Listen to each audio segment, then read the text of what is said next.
Saat naik ke perahu, kamera yang saya gunakan saya serahkan ke Spero Hardy yang baru turun untuk mendokumentasikan aktivitas spear fishingnya. Spero Hardy menyelam di kedalaman 18 hingga 20 meter. Setelah sampai di kedalaman, rombongan ikan kipas lewat menjadi target dengan ukuran cukup besar. Alhamdulillah berhasil untuk didapat. Ikan ini tidak terlalu agresif, sehingga relatif lebih mudah diburu jika bertemu. Saat menyelam berikutnya, tiba-tiba ikan besar melintas tepat di atas Spero Hardy. Namun karena kamera berembun, ikan tersebut kurang terlihat jelas. Jika ada yang tahu jenis ikan ini, silahkan tulis di kolom komentar.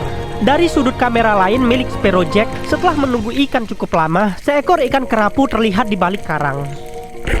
Alhamdulillah berhasil didapat. Walau ukurannya tidak terlalu besar, namun cukup menjadi penyemangat awal. Lanjut menyelam, baru turun, Spero Jack tiba-tiba